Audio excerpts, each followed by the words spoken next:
Well, a 15-year-old girl in Washington State is facing an investigation after she refused to compete in a basketball game against a boy pretending to be a girl.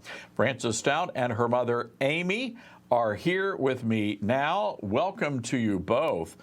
So, Frances, take me back to that moment you're getting ready to play basketball and tell us what happened. So I was warming up to go and play against the team, and I saw my mom and my coach talking, and there was something clearly wrong. And I looked over and I kind of asked her what was up, and she said, "There's a boy on the other team." And sure enough, there was. And so then I went and sat out because I refused to play against a boy. Why did you do that, Frances? Why didn't you want to play against the boy? Because it is a right for my safety and for all of girls. I should not have to give up everything that me and other girls have worked for just to let a boy play. And it is unsafe. Boys and girls are different on many levels of reasons, and they're created differently. And so it's an unsafe advantage, and it is not right. So Frances, you decided not to play. What happened after you made that decision? What did the coach do? So after I made the decision not to play, my coach asked me if I was okay, and I said no, there's a boy on the other team. And she understood, but I sat out the whole rest of the game until I saw my teammate get injured by this player, and I became very upset to the point of tears. And I got kind of pushed away to the back by the administration, feeling like I was like being silenced because I was very upset, saying, "Why are you allowing this? Why aren't you guys doing anything? Like, please do something." And they did nothing about it. And so I was very upset. I was crying very much. I felt very exposed by them, and it was awful. All right, Frances, hang tight. I want to bring Mom into this. Mom, first of all, you got to be super proud of your daughter here. What a brave young lady to make some pretty big choices and decisions. What happened? At what point did you guys find out that she was being investigated, and what was your reaction to that?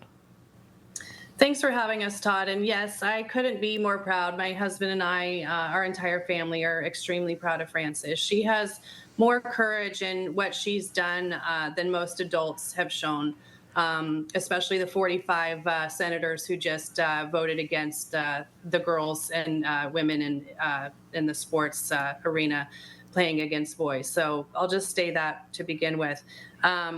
We found out shortly after this all happened that Frances was being investigated by the school for harassment, intimidation, and bullying. What they said, misgendered this player.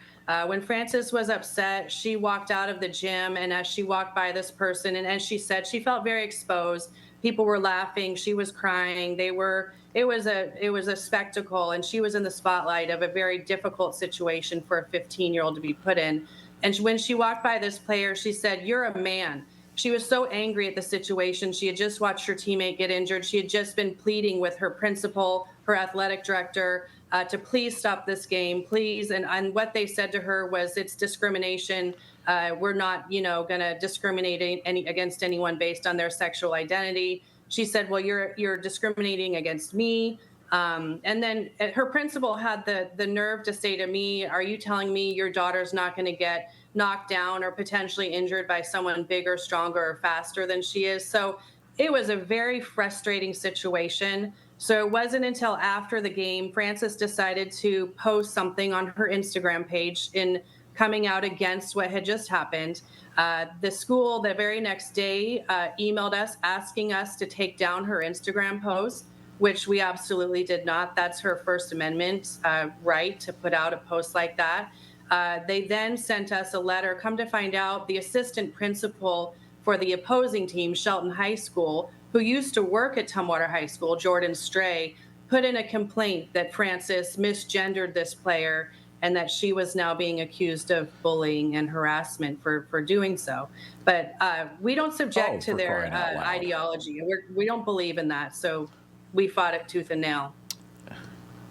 Yeah, your daughter ought to get an A+ on biology and human anatomy, because she was able to recognize what clearly none of the grown-ups there in leadership did. So you guys have lawyered up now? What's the status of that? We've got about 60 seconds, Amy. Sure. So we reached out to FAIR. They issued an OCR complaint, which we just found out on the 28th. The Department of Education has opened up an investigation against Tumwater School District. We plan on taking this all the way, Todd.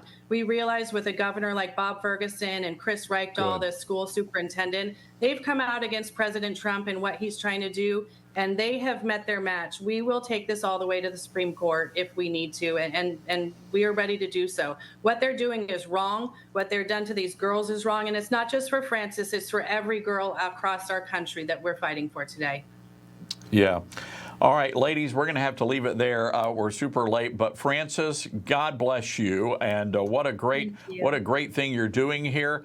Amy, you got a great family, and you've got the Newsmax audience behind you, and you keep us updated on how this turns out. Thank you, Todd. Thank you so much for your support. We appreciate it.